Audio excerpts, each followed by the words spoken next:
Hey everybody, this is Ryan. I'm so excited to be going over Uptown Funk with you all. This song is incredibly great for mood elevation, for movement to music with people who like this song, and it's just incredibly valuable for our guitar skills for learning about doing funk guitar elements into our guitar playing, which is adding percussive elements to our guitar playing, which makes the song even more energetic and more fun to help reach those needs. So let's take a look at what the intro looks like. It's basically two chords, and it looks like this.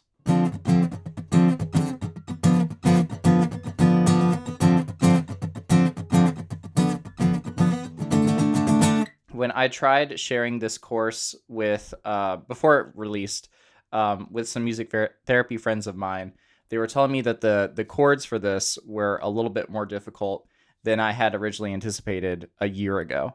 So what I'm doing is I'm remaking this intro portion of the video, and everything else that's afterwards has been made a year ago, but it's still good content. So let's take a look at the chords, and then in a separate video, we'll go over the strum pattern. First thing to note is that with the strum pattern, you don't have to play it exactly this way. The basic idea is that you're playing the chords, and these are called hits. And then in between, you're adding dead strings like this. Like that. So we're going to go over the strumming in a separate video. But for the chords, let's take a look at the first one that we're going to look at. This is a D minor 7. And so you put your ring finger on the 5th fret of the A string, your first finger on the 3rd fret of the D string, and then your pinky is on the 5th fret of the G string like this. And the toughest part about this chord is that you might not have ever played a chord shape like this before, and that's totally fine. But the toughest part is the muting. So we're only going to play these 3 strings right here, and all the other strings should be muted. So the way that I mute the other strings for this chord is I have large enough hands and a smaller guitar neck where I can wrap my thumb around to mute the low E.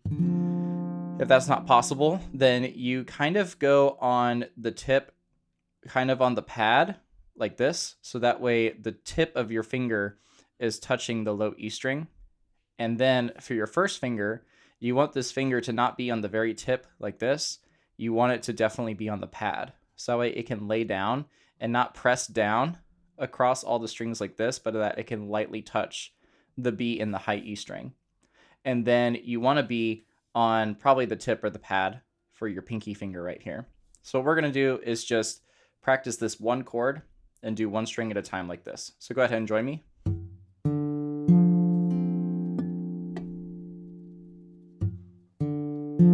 At your own pace.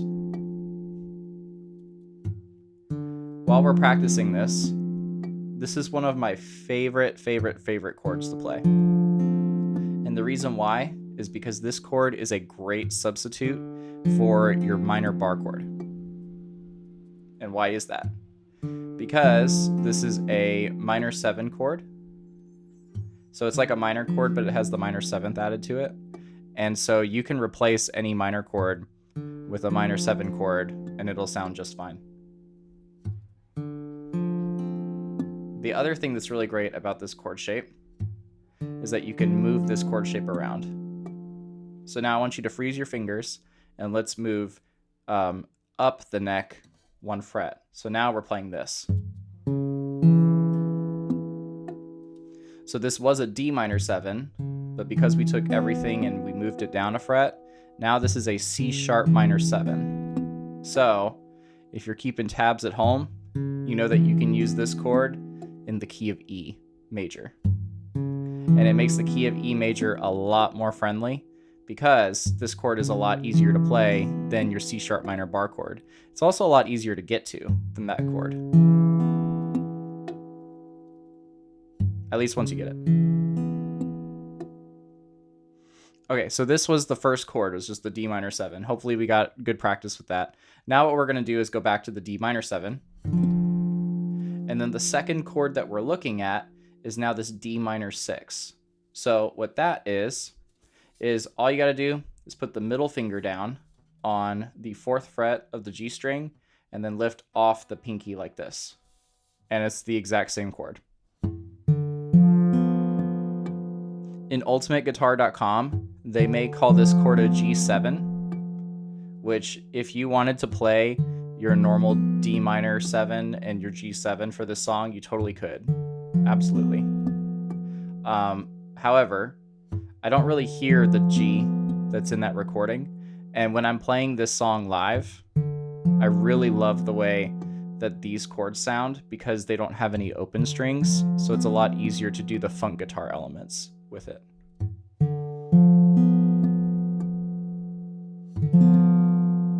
So that's the D minor 6. And then the very last chord that we're going to look at is over here in the second ending, which is also completely optional, but we have a D power chord right here. So if you know how to play your power chords, that's great. If you don't, here's a quick refresher. You'll have your first finger on the 5th fret of the A string, ring finger or pinky finger on the 7th fret of the D string. If you're using your pinky, this is all you need right here. If you're using your ring finger, you can keep the chord like this if you want to, but you can also take your pinky finger and add it on the 7th fret of the G string, so that way you get the octave in there.